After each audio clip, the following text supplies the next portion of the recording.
Welcome to WesternSlopeNow.com. Meteorologist Russ Pappas. Get used to this image. Partly cloudy skies for just about every day of the week. Now, Thursday is going to go a little clearer, but each afternoon through this upcoming weekend, we should finish with partly cloudy skies.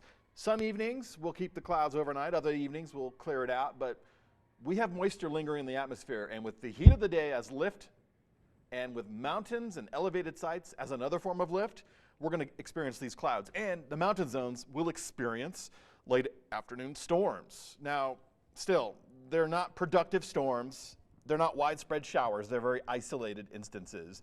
Some of the hazards to the adjacent valleys that are populated would be gusty outflow winds, not to exceed the 30-40 mile per hour zone in a rare instance.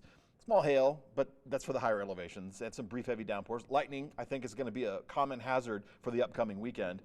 We're very dry, and a lightning strike would certainly be a trigger mechanism for a wildfire. So don't be the human element. Let Mother Nature take her course.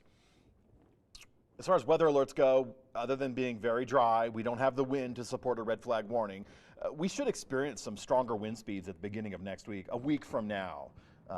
But model data is kind of all over the board with that. And basically what we're talking about is replacing our current weather pattern, which is a ridge of high pressure, with a low pressure system. More on that in a second. Top wind gusts so far for June 1st, right around the 25 mile per hour zone. That's manageable. So far today, we've gone a little bit warmer. And, you know, this is typical. Grand Junction usually hits 84 for early June. Montrose usually hits 81 for early June. And since the day is not over, as of this recording, I suspect, and I know, I anticipate higher temperatures, warmer temperatures. We're going to start the morning Wednesday near 60 degrees. Cloud coverage will help trap all that heat. So it's going to be a bit of a mild start to the day with 50 degrees for many and 60 for a few. And when we're looking at Wednesday, June 2nd, game times, we have two games, 14 and 15, 3 p.m. and 7:30 p.m. Under partly cloudy skies, though the 3 p.m. game probably, we'll go ahead and keep partly cloudy in the forecast, and that'll continue into the evening. Light wind, dry conditions, warm temperatures. You can see right there, that's the game time, that's the temperature times. Tomorrow afternoon, though, everyone else is going to push for hotter temperatures as we finish the day. And the heat is going to continue through the end of the week under this ridge of high pressure.